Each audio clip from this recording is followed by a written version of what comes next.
opinions expressed in this program are those of the participants and do not reflect the views of the streaming platforms, public access channels, the KittyRose lifestyle, or the program underwriters.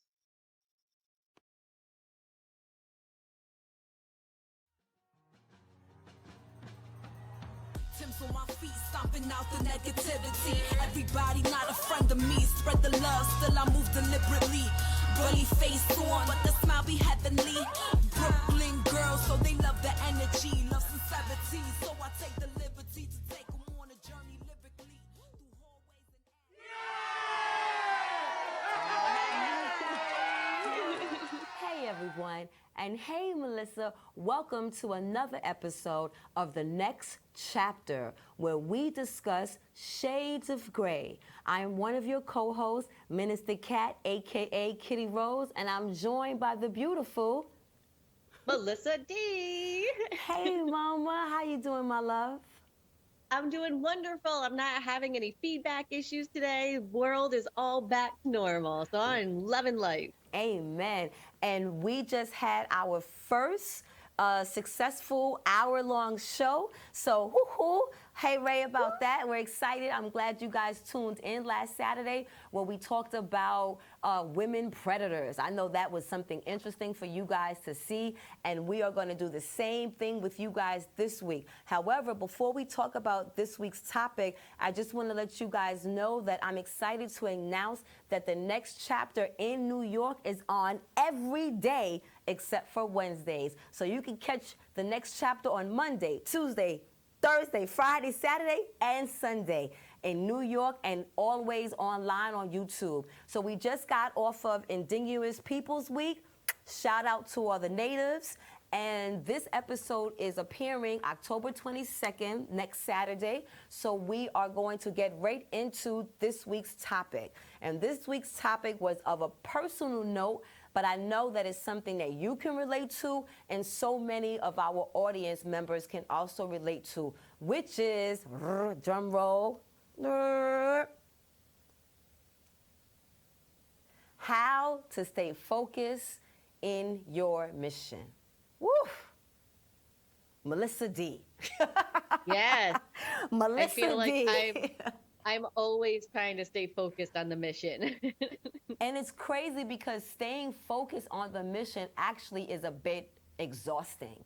And I think what's also exhausting is when others around us don't respect what it is that we're doing or don't understand what it is that we're doing. So because of their feelings projected onto us, it makes us hard to stay the course sometimes or stay focused, where we have to maintain our, I guess, what's the word I'm looking for? We have to maintain our gusto to stay motivated our own selves, let alone those around us staying motivated. It's a constant reminder that we have to stay motivated. So staying focused is weird, because staying focused means, one, staying aware of the market trends so you can adjust accordingly for your business. But then it's, like I said, staying easier on your spirit, or being easier on your spirit, so that you can maintain staying focused without you allowing yourself to stop you from moving. Because our own endeavors, our own anxieties, our own struggles can actually allow us to not stay focused and get off the course because of frustration or lack of patience, or just being simply tired or burnt out. Yeah, and I think one of the important things that artists do forget is that sometimes we need to slow down so that we can speed up. And, we live in this hustle society where we're thinking we got to go, go, go, go. But I think that we need to make sure that we save some time so that we can just take a breath, be able to step back, look at the entire picture, reassess if we need to, and then move forward again. So I think that it's important that remembering slowing down so that we can speed up. This is almost similar to just a few weeks ago when we did the Overnight Success show. and talking about how people think that once you hit the big break or once they see you hit the big break, that must have just happened, not realizing the process that happened along the way. How old is your business, Melissa? Well, you have, 3 businesses? I have several different businesses. I am a serial entrepreneur. Okay. And I don't know, is that good? Because sometimes I think when people say serial entrepreneur, they joke about it, but is it, again, putting too much on your plate? Or is it, when they talk about having multiple revenue streams, do you have multiple revenue streams within the work that you do? Or do you have multiple streams going on in different industries? Like, for you and your businesses, do they all kind of work together, or are they all different? I would say I have set them up so that they are different, because I have grown up where you can't just rely on one thing. And, that's just my coping strategy of growing up in a divorced household, is like, you need to be able to rely on yourself. And if one thing falls apart, I need to make sure that I have something else that I can go to if something were to happen. So I have different modes of income, and know that if something happens to one of them, I can pull certain levers and make the other one increase the revenue. So I do it so that I have different revenue incomes coming in from different areas. So your psychiatrist or your therapist business, is that the oldest of the businesses you have going on?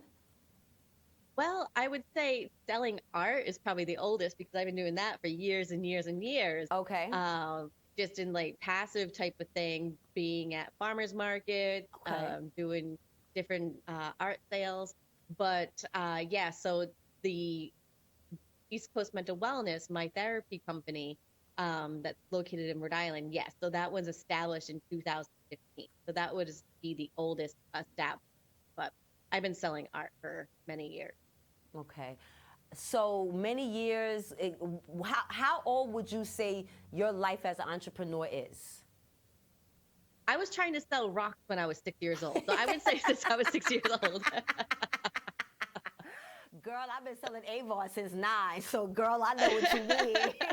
Okay, well, the reason why I asked you that question is that we're gonna go into a video that I've done in my research that actually helped break down what the life of an entrepreneur looks like. Because for me, I started the KittyRose lifestyle back in 2006. So I'm almost, 16, 17 years old as a business.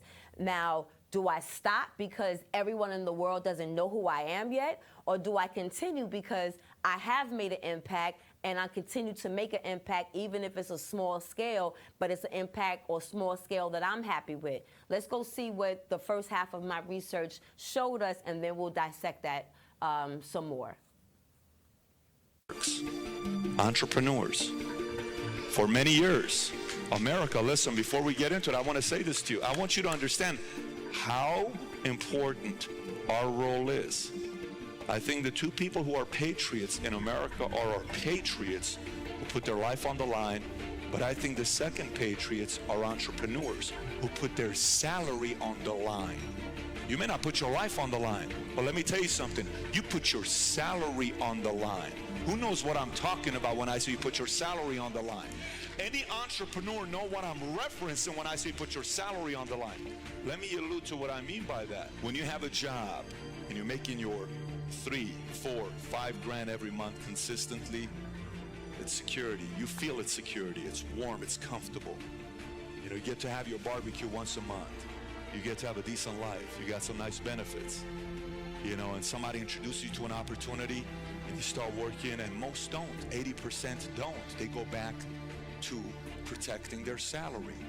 20% say, man, this is scary. They have a conversation with their wife and their family and their husband.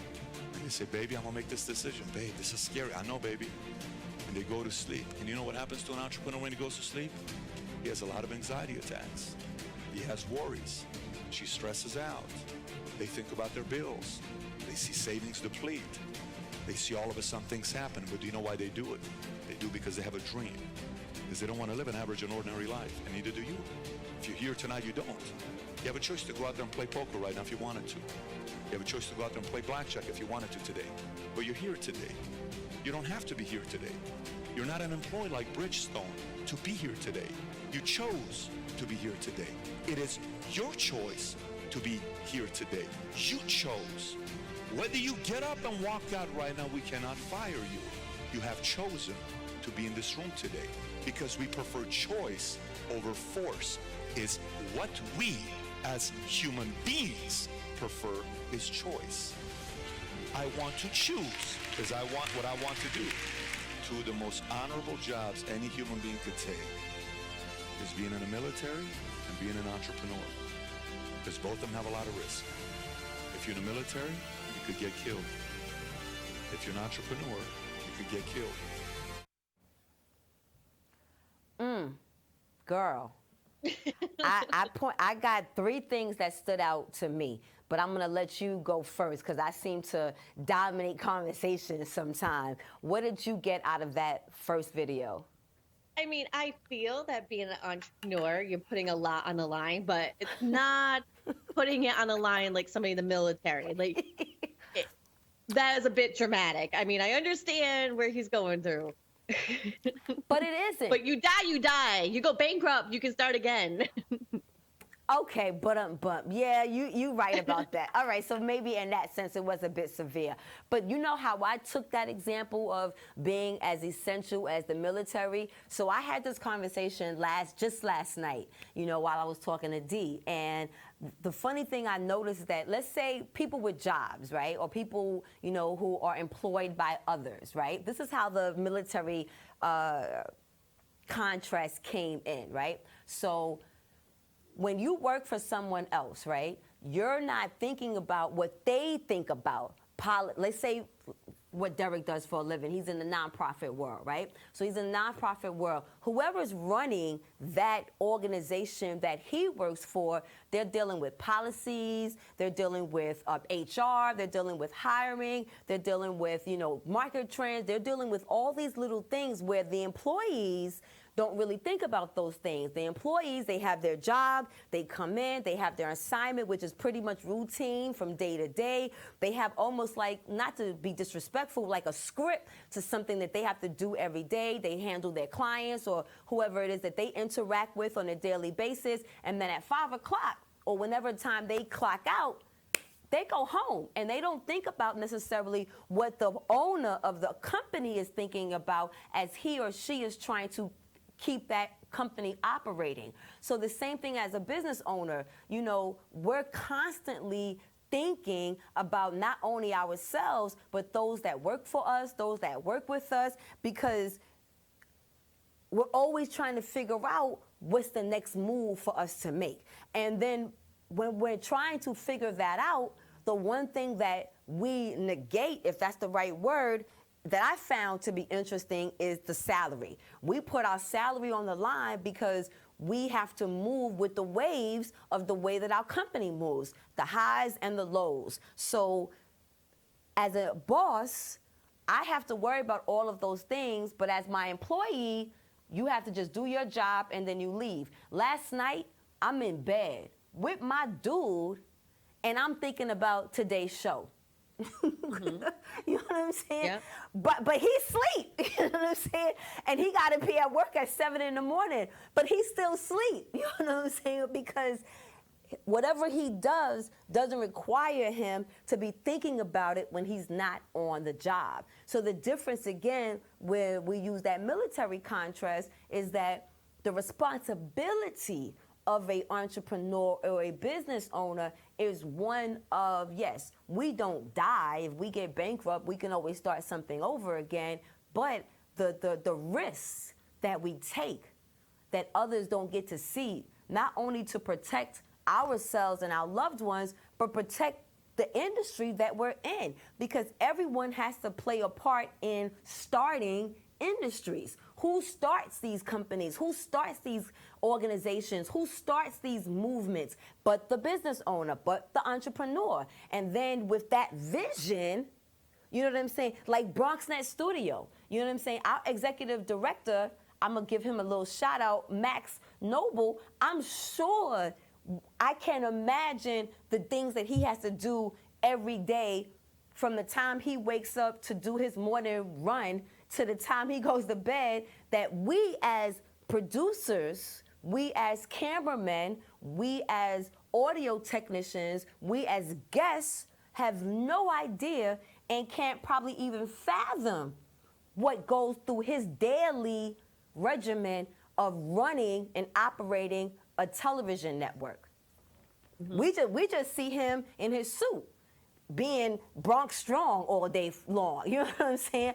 But we don't know what he wakes up to do, what he goes to bed to do, and nor is that any of our business or concerns, because all we care about is that we got a studio to come to every Thursday. You know what I'm saying? That we got 4 or 5 people in the control room running and operating behind the scenes to make sure that we have a clean and great broadcast. It doesn't matter how it gets done, not to the employees. The employees just got to make sure that when they come to work, everything is working so that they can do their job. But if it's not working, they still get paid. You know what I'm saying? If it's not working, it doesn't affect them. It only affects the process of what the network is trying to do. And I have to say, it takes a special type of person to do the entrepreneurial thing. And it's nothing that saying like to not want to be an entrepreneur is bad. I mean, some people like being able to clock in, clock out, and that's good. And we need people to be able to do that. But to be an entrepreneur, it takes a different type of mindset of the person who is willing to think about it all the time, to realize like we are the ones that need to keep coming up with the innovative ideas and figuring out how we're going to make that mission statement really make an impact on the world. You know, it's really a different mindset. I think it does take creatives to really start to be entrepreneurs with the support of other people. You know, because as a creative, I would not be able to do the numbers. I just know the ideas. I have a hard time with the number stuff. So that's when you delegate it to other people. But I think it does take somebody who's willing to be like, all right, I'm going to take this leap and it might not work. And that's okay. Right. And people are going to think that it's not going to work. Right. But it's okay. And I want to put a disclaimer that I never am knocking people with jobs. The same way that I don't want people with jobs to knock my entrepreneur spirit, I don't want to be on this platform saying that there's something wrong with having a job. What I'm noticing, or what I want people to understand, is that everyone plays a position, because everyone is not built to live that entrepreneur spirit, to live that entrepreneur lifestyle, to live that business owner lifestyle where you know if one thing doesn't work out, then you can start something else. Because like you did mention earlier, you know, if as a business owner, if this doesn't work, then I can do something else. You know what I mean? Or I can go get a job. So it's not the same as in the military, as if I fucking get shot and lose a limb or lose my life. It's definitely not as severe. Because again, as a business owner, I can constantly always reinvent myself. But even that takes work, to constantly have to reinvent oneself. So even though you may have that entrepreneur spirit, and sometimes we fight it for a long time. I know for myself, like I've always had, I guess, an entrepreneur spirit, but I think it's also because of the people that I came around. I haven't done the research about my people, and I don't know, you know, from the South what we did. I don't know the tribe I came from. I don't know what my people are known for. But I believe, you know, if I did do the work, that I believe that my people would have been like the business owners, the merchants of whatever time, even back in tribal cultural times in Africa. We were probably the merchants, or the definitely the storytellers, but definitely those that regulated how money works. And I say that because I can see it through every family member on both my maternal and paternal side. My father has been a hustler since I came out the womb. My mother has been a hustler since I came out the womb. All of her siblings are blue-collar workers, but all have side jobs or additional jobs. So I've always had people around me that made their own money in addition to other money, but my main example was my grandmother. And I've never, now I can sit with her and hear her tell me stories of the 50 million jobs that she's done, but in the 47 years I've known her, she's only done one job, and that's sold Avon. That's all I've ever seen her do. Wow. And when I was 9 years old, She gave me my first job selling Avon, and not only did she give it to me, but I didn't have to split my commission with her. Because she was making a living and doing it, she was like, go Sha, whatever you sell is all yours. So on one hand, I would have the Watchtower and Awake knocking on your door trying to give me some scripture. And then once you got me in the door, then I sold you some bubble bath from Avon. But I've been doing it since 9, 10 years old. My entire life, I've had that type of spirit and mentality where eventually as an adult, that came into, doing my own thing. And even I fought with that because when I came to Harlem in 1998, I was working, with my husband, now husband, I was still in corporate America, so I was, even though having this entrepreneur spirit, I still was on the back inside, you know what I'm saying? I still was like a support system for businesses or for companies or for artists. I never wanted to put myself on the forefront. And now, because of therapy, I realized that that's something that I've been affected by since childhood, early as middle school.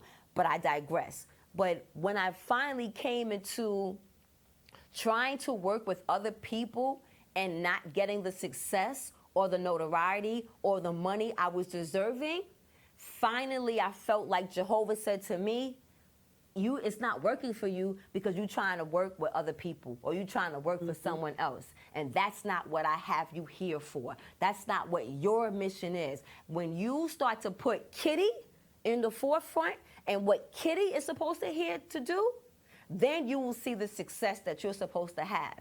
And when I started to see that, then my life started to change. And that didn't happen until 2019. Let's go to a PSA. Wow. No, not 2019, 2016. I lied. But still, 2016, after my business been in business since 2006. That was 10 years already. So I don't know. But let's go to a PSA and we'll come back and discuss it some more. When times get dark, we can't see the help that's all around us. Let 211 be your guiding light for help with food, healthcare, and other resources. 211, how can I help you? Call 211 or visit 211.org. 211, get connected, get help. So Kevin. in 2016, working still on major projects behind major names, the last big project I was a part of was a project here in New York called It's the Bronx. And It's the Bronx was this big, production that was going to go here in the Bronx that introduced all these creative types of artists, directors, filmmakers, musicians, all this stuff. All this hype, all this publicity, all this marketing, and the week that it was actually supposed to happen, as I was one of the featured filmmakers, it didn't happen.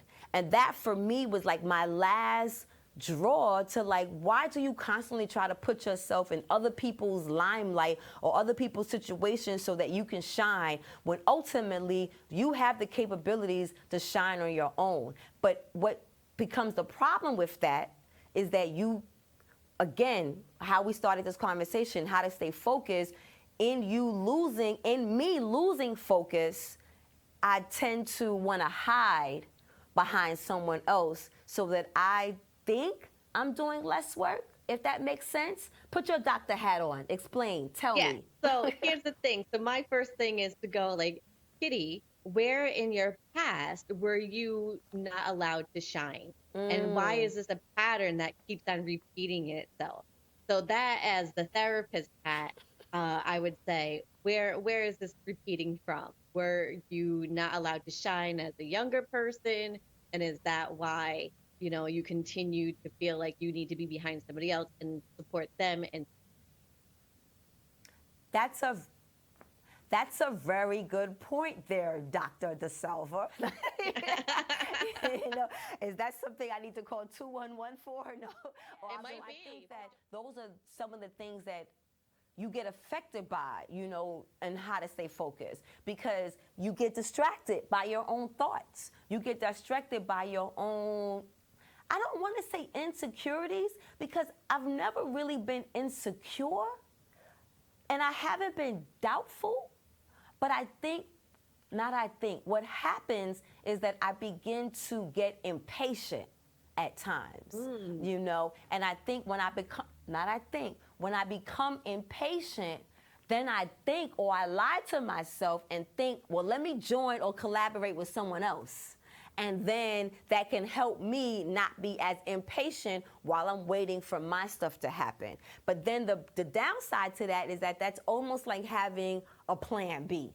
And I believe that as an entrepreneur, when you have a plan B, then your plan A is never going to work. Interesting. I know. But can you have plan A and B? Well, you started out by saying that having the multiple streams of income in different outlets, I guess, could be like a plan A, B, and C. But in my mind, I don't see it that way. In my mind, a plan B is, well, if this doesn't work, I'll go and get a job.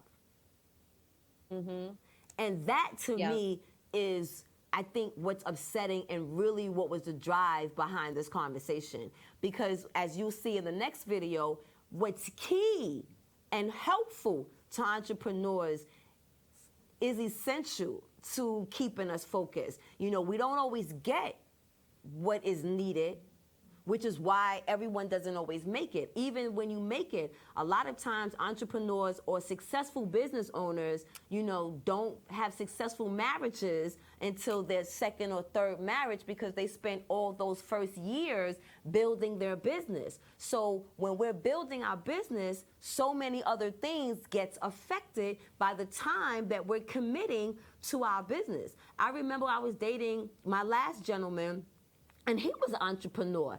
And at the time, one of my revenue streams was my retail space in Harlem. So I'm coming from the store, and I closed the store at 8, 9 o'clock, and he lived in Harlem, so I would go to his house after I shut the store down.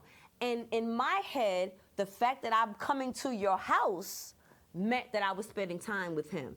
But when I came to his house, I would still be on a client call, or I would be checking an email, you know, because in my head, I'm thinking, I'm here, I'm with you, what's the problem? But he had to tell me, and he had to show me, but you're not here. You're still working. So you're not giving me time because you're still now giving of yourself to your clients, to an email. And in my mind, I thought he was acting like a bitch. I was like, why you complaining? You're an entrepreneur. Why don't you understand? But the reality of him being a successful entrepreneur is that he learned, as you stated earlier in the show, to Delegate. No, delegate. Thank you. Delegate time for what is important. There's time for work and there's time for personal life. And I had to learn that I had to implement personal time in this business life or this workspace that I had constantly overwhelming my mind.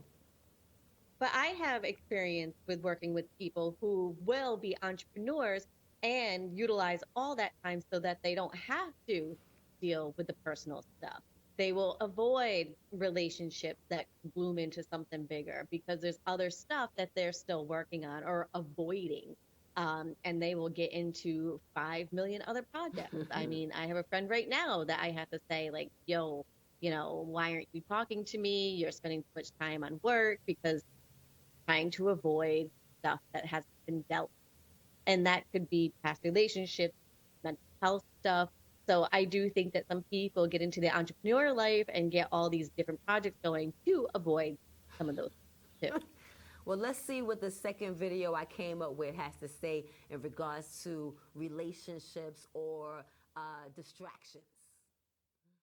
What would you say to aspiring entrepreneurs out there about, you know, keeping on a project and persevering, even when you feel like, you know, throwing in the towel? As I like to say, the night is darkest before the dawn. I think that's a Batman quote. But in reality, I mean, that is the truth of it. If you fundamentally know, like as a founder, you see something the world doesn't see. And that's why it attracts a lot of eccentric personalities, because you need to convince other people that this thing that doesn't currently exist is there, right? And it's easy and it's low risk to do, right? You should, I'm not telling other people to do this, but you're literally giving up your livelihood of somewhat guaranteed recurring revenue for yourself, right? A salary, to do something that's completely unfounded, doesn't exist in this moment, for the idea of some benefit long term, right? In order to do that, especially if you're early, you've got to fundamentally believe in the product, not just be excited about the potential outcome, right? And a lot of people, right, it's easy to say in hindsight, everyone wants to be a founder. It's true, right? It sounds good, it looks good on a resume, it feels good, but I'll tell you, in reality, it doesn't feel that good. What you don't see is the missed the paychecks that I don't take. I've been married now. I've been with my wife for several years. We don't live in the same city. I see her max 2 weeks a month. So there's a lot of sacrifice involved, and it really is about the ability to be so gung-ho, so you believe so fully in this thing, not only that you can convince others that it should exist too, right? That's your team and your investors, arguably, but it's yourself more than anything, right? It's your family, because at the end of the day, it's your support network that you're going to need to rely on to get you through those hard times. And if they're not bought in, or you're not fully bought in, then it might not be the right move for you. Girl, so a few things. I'm concerned about this gentleman's relationship. That is my one thing I'm concerned about here. That he doesn't live with his wife? And he only sees her max 2 weeks out of the month. But wow. When I saw that, I thought about that, because I thought about now what my life might look like as an empty nester in this next chapter, and with me traveling, how would that actually manage in my relationships? So if I'm doing speaking engagements all over the world, 2 days out the week, 1 week at a time. When I went to Africa, I was away for 2 weeks. Yes, we did Skype, but it wasn't the same as seeing him, waking up with him, or being with him, or him even being a part of my experience going to Africa. So how can you have your support system be there for you if you don't even hardly get to spend time with your support system? To me, I would be concerned about the relationship too, because then you leave room for others to come into play on those lonely nights. Or you can get yourself a cat. You and your cat. One of the other things that stood out in this video to me was when he said about not only having sacrifice, but how it doesn't always feel good being an entrepreneur or being a business owner. And I think because people see that we get to live life on our terms and we get to live life the way we want to, that freedom does come at a price. And that I would agree. Yeah, man. Yeah. And so that freedom comes at a price of where, one, we don't get paid all the time. 2, we constantly have to be excited about the product or what it is that we're selling, or putting out there to people to convince them of what it is that we're doing, so that they buy into what it is that we're selling to the world, to the public, to a person. And then it's also denying yourself this reoccurring salary for an idea of what you have, or an idea that was placed upon you. As a minister, as a storyteller, I did not choose this life. I might have had the spirit all my life of an entrepreneur. However, I didn't wake up and say, I want to be a minister. I didn't wake up and say, I want to heal the world. What I've realized, I did not. Wow. But I remember as early as 9, 10 years old, when I dedicated my life and became baptized and became a minister, I remember saying that I want to be a missionary. I remember saying that I want to travel the world and teach and heal people. I remember saying that, but I didn't remember saying that that's what I'm going to do as an adult. As an adult, I thought I was going to be a lawyer. But I remember saying as a child that I wanted to do this work, because the seed had been planted in me as early as that, but I didn't realize that that was my purpose. So then it goes back to the question of, how do you stay focused on your purpose when you don't even realize or understand that you are living your purpose? Mm-hmm. You think, and I think also that sometimes our purpose changes too, with the different areas of our life. So we might think that we want to be a teacher and then realize you don't get paid shit and you get abused every single day by your students and their families. And then maybe you want to be something else, and that's okay. So maybe your calling was that for a time and now it has changed. And it doesn't mean that you're less passionate about children or education, but callings do change with our experiences, with our time, with our environment too. I mean, I thought I was going to grow up to be a school social worker. Now I'm an artist that runs a mental health agency from a Caribbean island. So I still feel like I'm having an impact on the world, Right. but I needed to pivot because my calling changed. I just really did change. Right. So you Miss thought Kitty, Miss Kitty, you are so chatty today. I was in my feelings, This topic was close to home, and I really use every show that I produce as my own platform for my own healing. So this show or the shows I produce aren't just for you guys, the public, but I use them as my own venting source to kind of figure some things out in my head. So that's why I'm particularly chatty today, because I was in my feelings this week, and this week it wasn't heavy, but I felt challenged. I felt like I was losing patience with myself. I was losing, and I felt like my loved ones was losing patience with me. So that's why I'm chatty today, because I have a lot to get off my shoulders. I have a lot to get off and I've been able to do so. And that's why we come to this part of the show. But before we come to this part of the show, the funny thing is, this is our second hour show, right? And when we first talked about having an hour show, you was like, that's too long. Like, what are we going to talk about for an hour? And look we've already 40 minutes into the show, and now we're at the, I'm never doing that right. Wait, I'm going to try again. No, it doesn't work. I'm going to stop doing it. I might have to get that sound effect. But we come to the part of the show where we get our light bulb Jesus moment. And my Jesus moment, I'm going to start out first. My Jesus moment was just, again, why I needed today's topic to talk about. I needed to vent about that it's really not really about what other people think. We would love to have the support of our loved ones, and I think we do have the support of our loved ones, but I think what has to come down is that we have to really realize that we're serving a purpose, whatever that service is, whether it's to run and operate a nonprofit, whether that's to run a social media business, whether that's to, be a news anchor, whether that's to be an artist, whether that's to be a therapist, whatever industry that we choose to be in, just knowing that, that purpose is designed for us, for me, and that staying the course is not actually the work, but staying the course is the commitment to the work, if that makes sense. Mm-hmm, mm-hmm. What was your Jesus moment?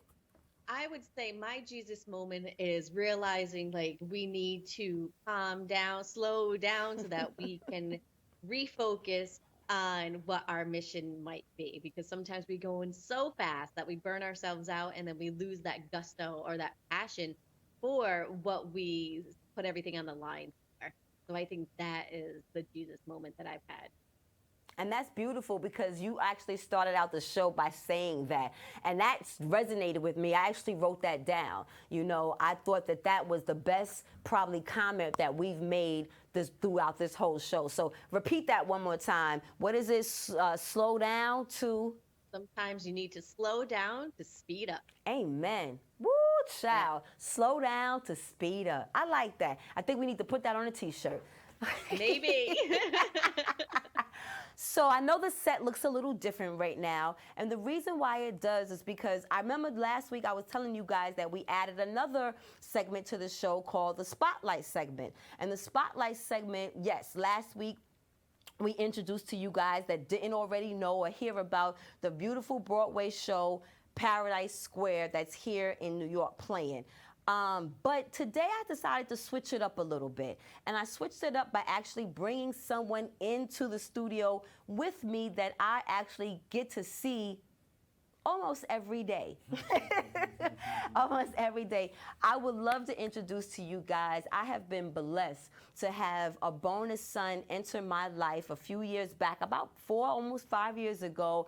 A young man from St. Louis knocked on my door. Really, it was his mama spirit that called me and said, take care of my son, before we even spoke literally to each other. And when I met this young gentleman, I knew from day one that he was a special spirit, and he worked right in regards to today's topic about staying focused on your purpose or on your mission, because this young man from St. Louis came to New York with a purpose, with a mission, and left during COVID, but soon as COVID was over, or fake over, right back to New York, and now has done and is doing some amazing things as a young, what did you say, Melissa? Revenue streams, different ones?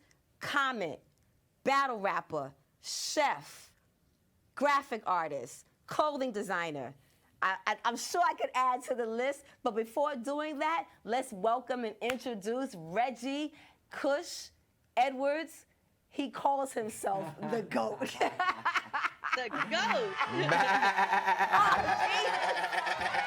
Oh, do y'all hear that? What's up, everybody? And I said the GOAT. He ain't even old enough yet to be the GOAT or the greatest or nothing. But even that mentality of why he calls himself the GOAT is amazing. So let's introduce. Hey, what's good? Hey. Why are you the GOAT? I don't call. When I say I'm the GOAT, I'm not like saying I'm greater than everyone else. Okay. Basically, everyone could be their own GOAT, because I'm saying I'm being the greatest version of myself. You know what I'm saying? And no one could be you better than you could be yourself. So in terms of that, I'm the GOAT. You're the GOAT. Everyone's the GOAT. Okay. You know what I'm saying? As long as you being yourself and you live in your purpose.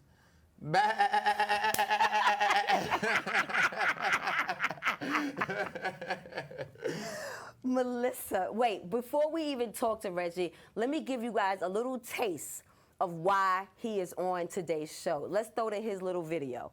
His little video. I know, right? His 5-minute video that I had to narrow down to like a minute and a half. But check out Reggie, and you can see more of the video going to his YouTube link that I'll put on the screen later on. But let's go to and introduce ourselves to Reggie KUSH Edwards, the GOAT. Come ride the wave with a boat, can't keep afloat. Only thing I had was hope. Careful, I'm getting provoked. When you hear bad, you have offended the GOAT. Putting my foot on their throat, yeah, and I quote. Won't put in any of these jokes. Invest in myself till I'm broke. Bragging I boast, show off cause I like to glow. Come ride the wave with a boat, can't keep afloat. Only thing I had was hope. Careful, I'm getting provoked. When you hear bad, you have offended the GOAT. This bitch. I shouldn't have took Spirit Airlines though. Anybody ever flown Spirit? God bless y'all soul. I got on that airplane. It ain't even take off. He drove the whole way here. That's what the hell. We had to take off the wings to go through the toll booth. He on the intercom. We just got a bit of turbulence. We need everyone to buckle up tight. I'm like, nigga, that's a pothole. What are you talking about? This is a speed bump. I don't even see why they call it Spirit. That's the last thing you're gonna have when you get off that airplane. It's something I wanted to address that's been weighing heavy on my nerves. So don't get disturbed. I just got one question. You got a light complexion, but you not black. Say word? So I just want to know, what's your connection to the N-word? Do you even know? I'll wait. You don't want it. Oh, you don't? You Puerto Rican, right? Well, let me educate. I say your ancestors were slaves, nigga. Locked in them chains with us. They made visits to Africa, kidnapped us, bruh, for great business. Back then, it was way different. We had to roll the boat, so their ship and motors were literally slave-driven. The Europeans were savage. The Atlantic Passage, they slave-shipped us, sold us to white men to gain riches while they worked plantations, hot or cold with the rain dripping. Sometimes the pain killed us, had to bury our loved ones, the grave diggers. At the end of the day, we the same. So I never want to hear you say you can't hang with us, especially when your ancestors literally had to hang with us.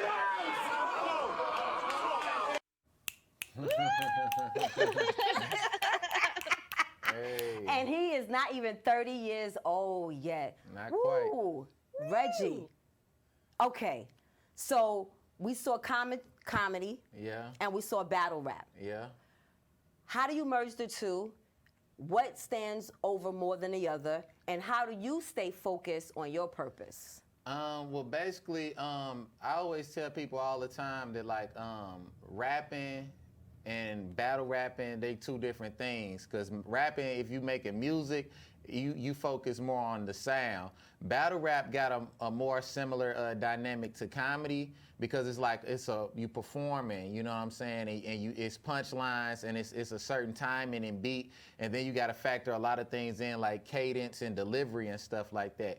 And for a minute, I always knew how to bring the comedy into the battle rap to add like that comedic element to it, as well as like bars, wordplay, and stuff like that. But I was always thinking of ways like, how could I bring the battle rap into comedy? Because the even though they got similar dynamics, the demographics of the audience is different, you know. And I was thinking like, how could I get people to understand battle rap? Because battle rap is its own thing. It's a culture in that as well, just like every other art form. And I was just wondering like, how could we like introduce these two things together? Let's bring the best of both worlds together.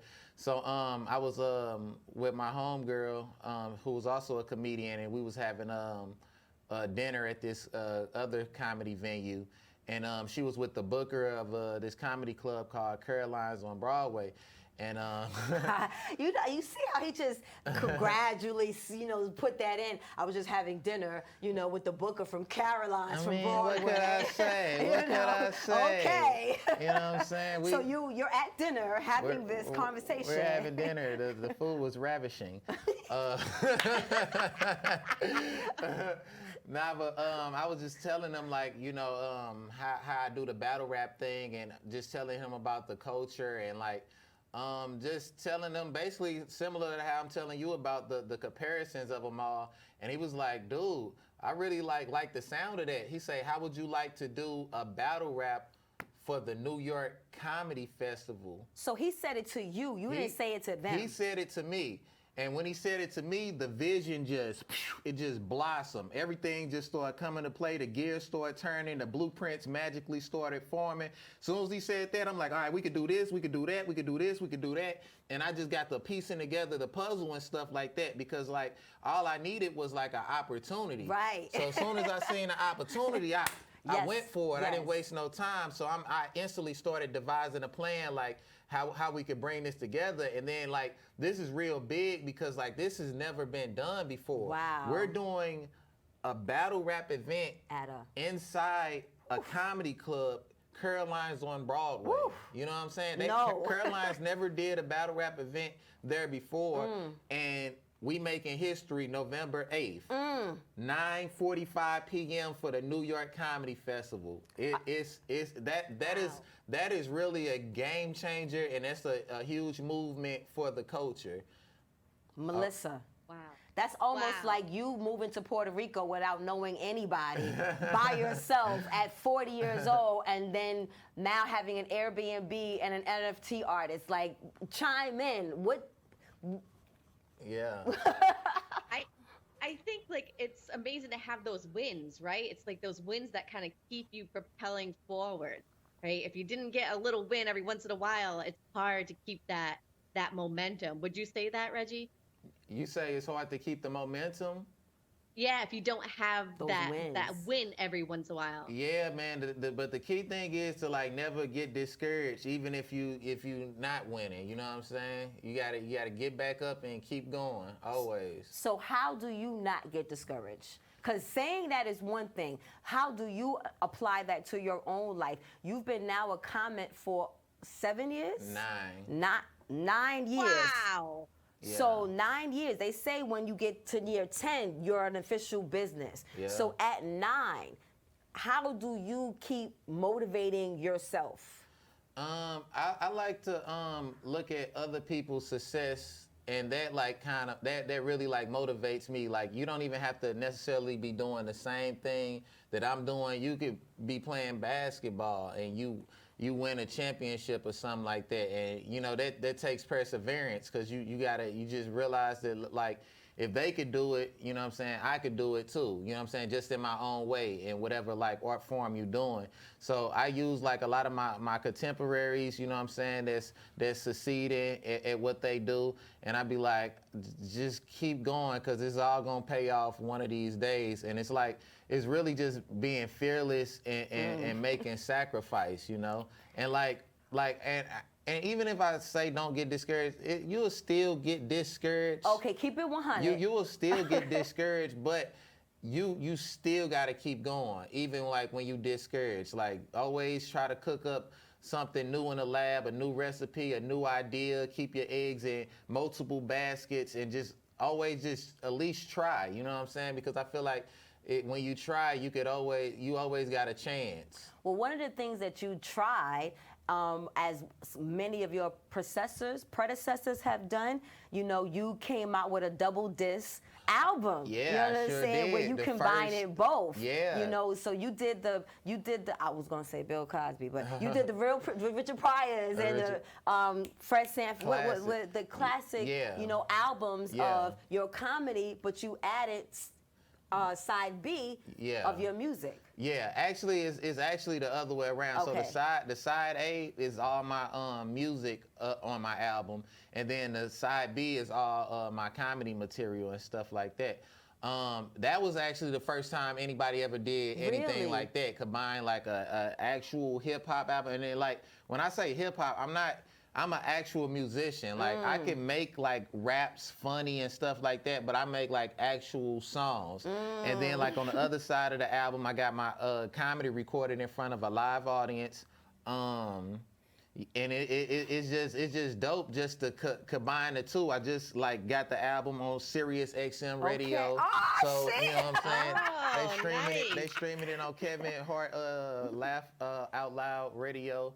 The album is on all platforms: Spotify, Apple Music, Reggie KUSH. The title of the album is I want to say Bad, but exactly Bad. The title of the album is Bad. Oh, shy. It's a B with 5 A's. Ooh, Jesus. But you type in Reggie KUSH, it'll pop up like straight up. And it'll pop up because you do the work. Yeah. And doing the work is not easy because you don't have a job, but you do.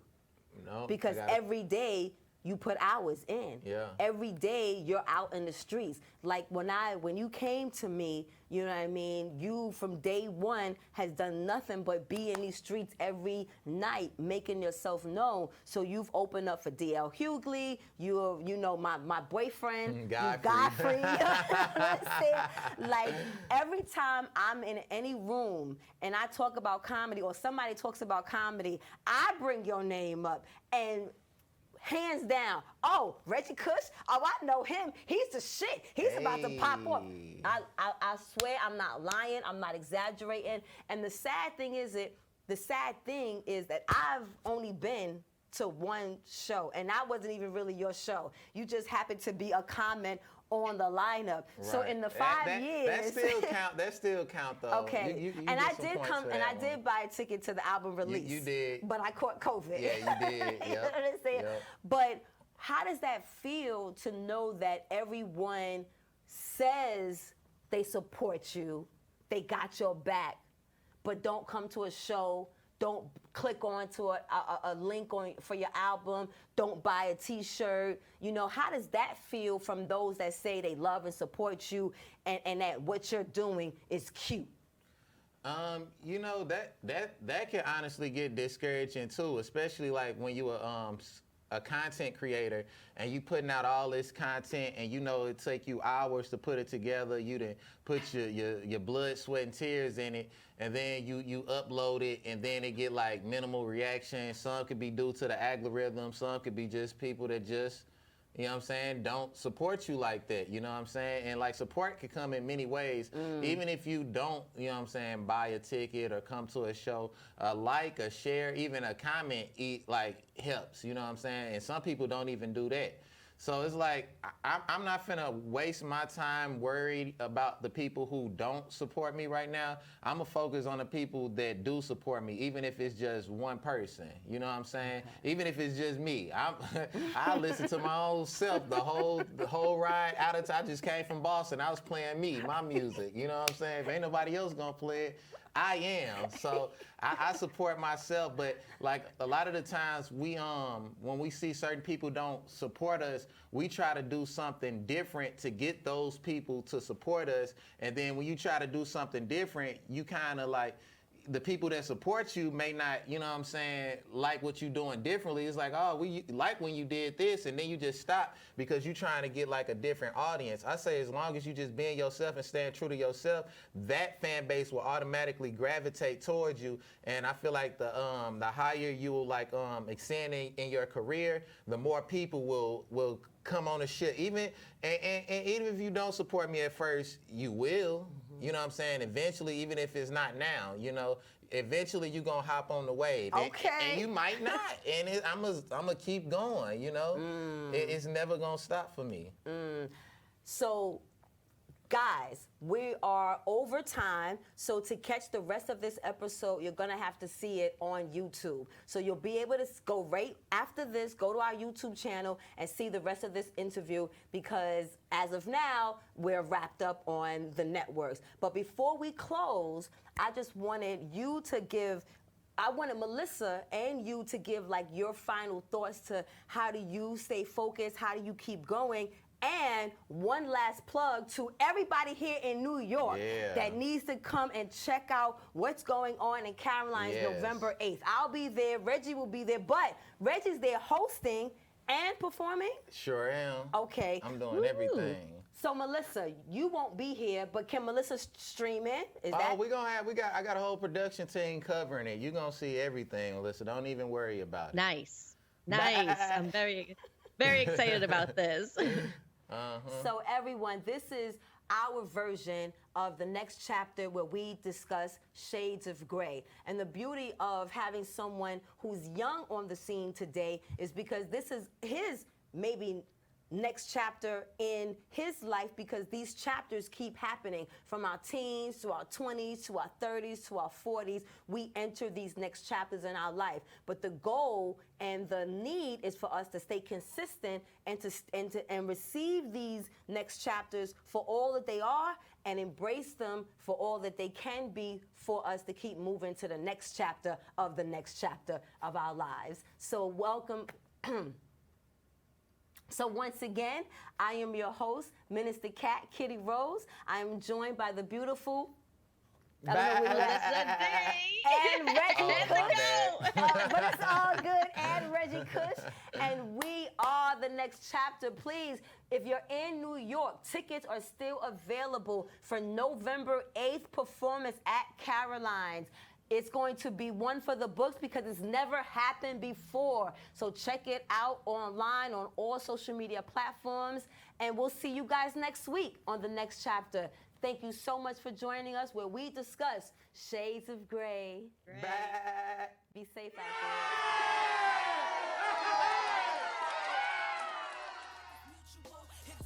We get busy, it's cause we actually do. Take a look into my eyes, let them take you to the side. Meet my ride or die, Shay and I. Thankful for my sisters by my side who held me down during dark times. Many train rides I took to get $1 for a rhyme. A luggage in the sign, me while on my mind. I'm thinking I should be in my prime. It ain't easy, but regardless, I'ma thrive.